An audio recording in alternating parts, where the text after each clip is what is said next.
January 17th, 1950 was the kind of night America would have forgotten forever if 11 men hadn't used it to prove that the safest system in the country could be emptied without a single alarm, a single scream, or a single mistake anyone could see.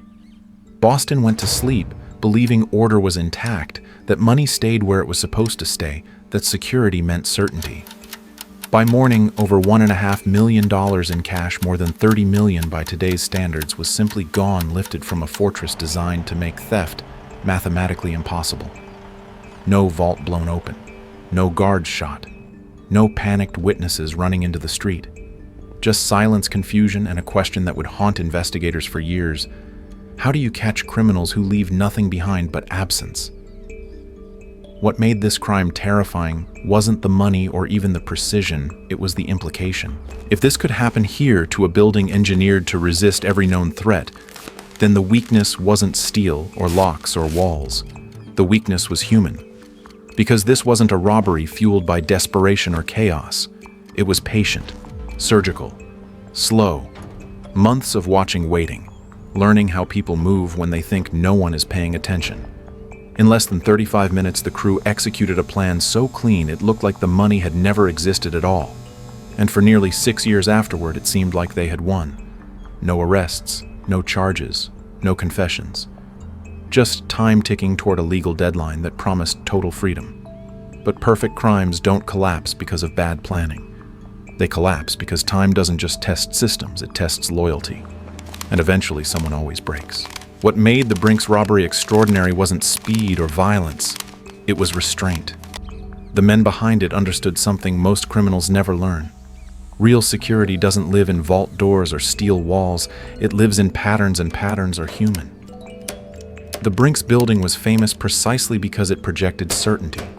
5 locked doors, controlled access cache stored off the ground floor layers designed to intimidate anyone into giving up before they even tried. But intimidation only works on people who rush. These men didn't rush. For months, they treated the building like a living organism, not a target. They didn't come to steal money. They came to study behavior. They watched when lights turned on and off, how long guards lingered in doorways, how employees moved when the building felt safe, and how they moved when it didn't. They learned the rhythm of routine so well that the routine stopped being protection and started becoming a map. Their most daring move wasn't the robbery itself, but what came before it, breaking in after hours not to take cash, but to quietly remove lock cylinders one at a time, copy them with precision, and then return them exactly where they belonged. No broken seals, no forced entry, nothing that would make anyone look twice the next morning. Every successful night reinforced a dangerous confidence the system could be entered, touched, and restored without anyone noticing. That confidence fed the next layer of planning. The getaway vehicle wasn't chosen for power or speed, but for anonymity, a commercial truck that blended into Boston traffic so perfectly, it became forgettable the moment it passed. The disguises followed the same logic. Navy pea coats, chauffeur caps, gloves, rubber masks that erased individuality. Nothing theatrical, nothing memorable. Their goal wasn't to frighten employees, it was to reduce them to background noise. When the night finally came, the plan unfolded with a calm that bordered on chilling.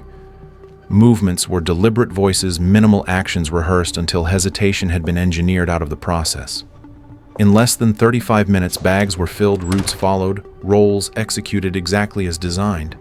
And when the crew disappeared into the dark, what they left behind wasn't evidence, it was an illusion that suggested nothing had happened at all. That illusion would become their greatest achievement, and eventually the pressure that crushed them. When investigators from the FBI arrived at the Brink's building, they were met with something far more unsettling than chaos emptiness. The vault stood open, the employees shaken but alive, the building intact. No shattered glass, no blown locks, no frantic trail leading outward. For seasoned agents, this was the worst kind of crime scene, not one filled with clues, but one stripped of them. In the first hours, the robbery felt less like an act of force and more like an erasure, as if the money had simply decided to leave. Interviews went nowhere.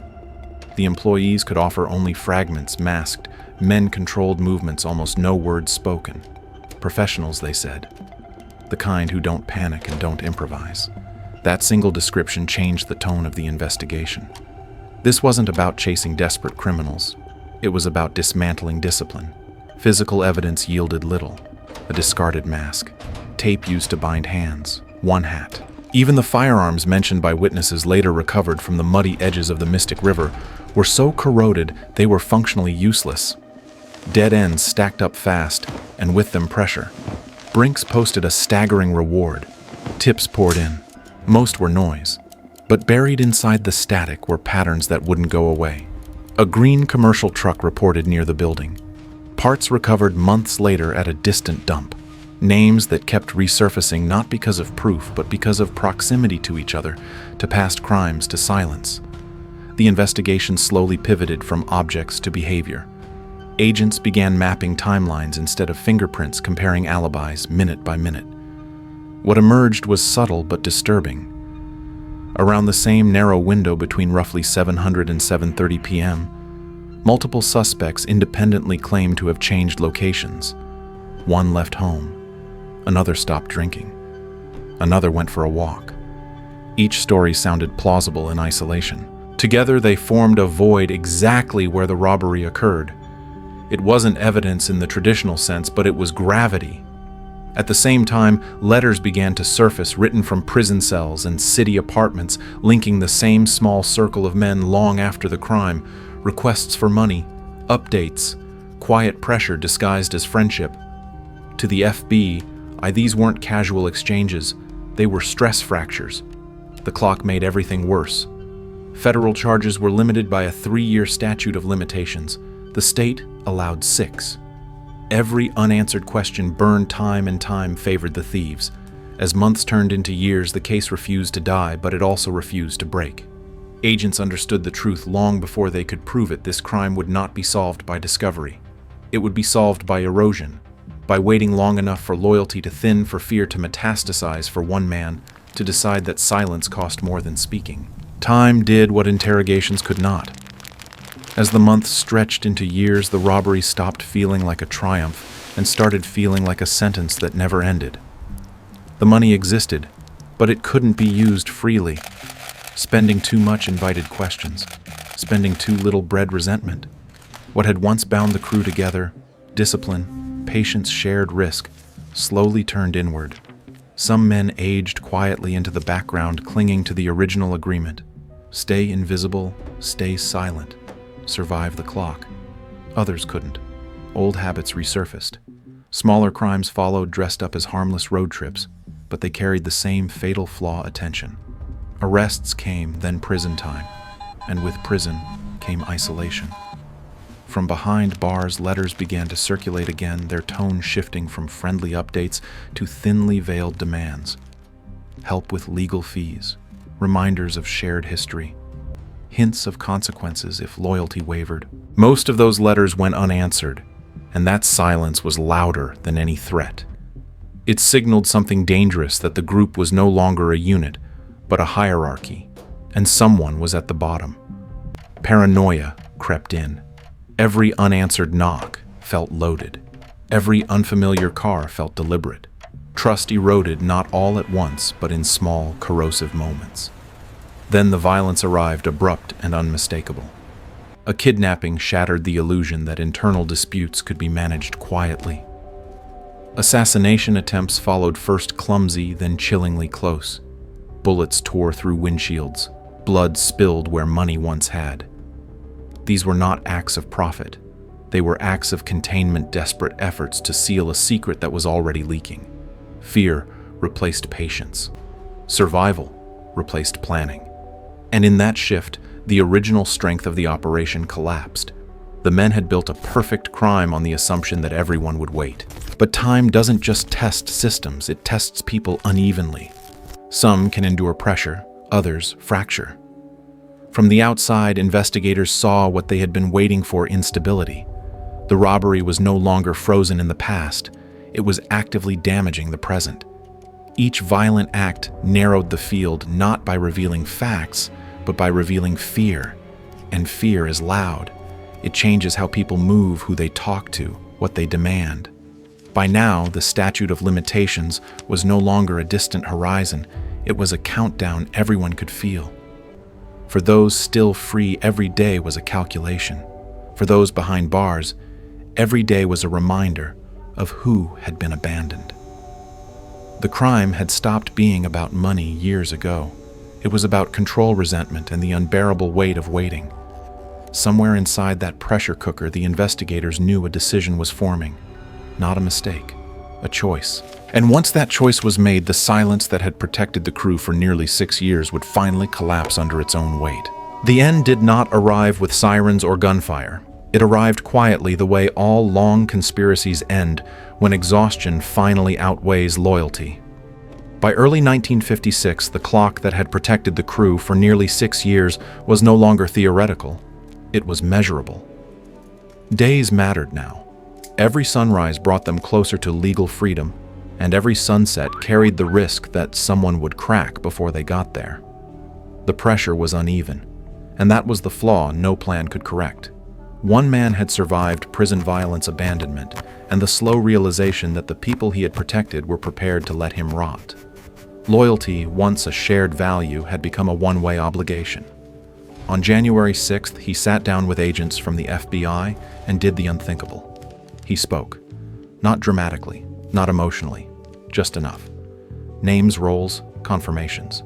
The kind of information that doesn't explode a case, it seals it. The response was swift and surgical. There were no chases through the streets of Boston, no desperate standoffs. Arrests came one by one, doors opening to reveal men who had convinced themselves they were untouchable. Indictments followed, almost immediately filed, just 11 days before the statute of limitations would have erased the crime forever. That timing mattered. It transformed a near myth into a conviction. In court, the story that had once seemed abstract became painfully concrete. The careful planning, the rehearsed movements, the silence. Each piece was laid out not as brilliance but as evidence. Sentences were severe. Life imprisonment for armed robbery. Additional years stacked on for conspiracy theft and breaking and entering. There were no heroes left in the room. The one man who cooperated received leniency not because he was forgiven, but because timing had given him leverage. Others fled briefly, only to be pulled back into custody. One died before facing the full weight of judgment. When it was over, the perfect crime stood exposed not as an act of genius, but as a structure that collapsed the moment human patience ran out. The crew had beaten alarms, locks, and systems. What they could not beat was time and the way it slowly teaches people that silence has a cost. In the years after the verdicts were handed down, one question refused to disappear, lingering long after the courtroom emptied, and the headlines faded. Where did the money go? Authorities recovered fragments, small caches hidden behind walls, bundles buried and forgotten bills so decayed they crumbled when touched.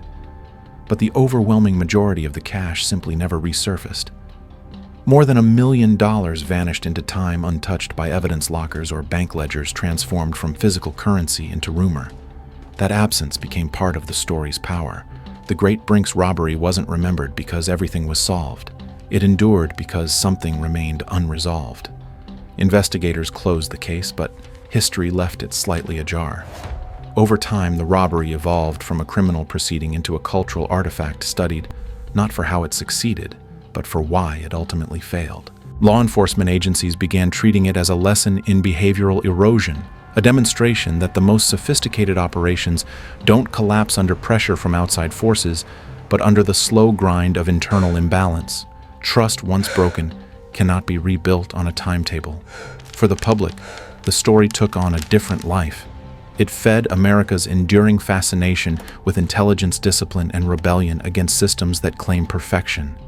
It inspired books, documentaries, and eventually cinematic reinterpretations, shaping the modern heist genre and laying psychological groundwork for films like Ocean's 11, where cleverness is celebrated, but consequences are conveniently softened. The real story offers no such comfort. The men involved did not escape into myth. They aged behind bars, died quietly, or faded into obscurity, carrying with them the knowledge that they had come within days of freedom and lost it all anyway. And that is the reason the Brink's robbery still resonates decades later. It isn't about money, it's about the limits of control. It's about how long human beings can maintain silence when fear, resentment, and time apply pressure unevenly. In a culture obsessed with optimization and perfect plans, the case stands as a quiet warning: systems can be engineered to near perfection, but people cannot. Somewhere between patience and desperation, something always gives. And when it does, no amount of planning can put the silence back together again. The Great Brink's robbery endures not because it was clever, but because it was human. It reminds us that no system fails all at once. Systems fail slowly through impatience, ego, resentment, and the quiet belief that time will always be on our side. In a society obsessed with optimization, security, and perfect plans, this story offers a warning: discipline is fragile, loyalty has limits, and silence always carries a price. Whether in crime, business, or life, what breaks us is rarely the obstacle we plan for, it's the one we ignore. If this story made you think, challenged how you see control and trust, take a moment to like, share, and subscribe. More stories like this are coming.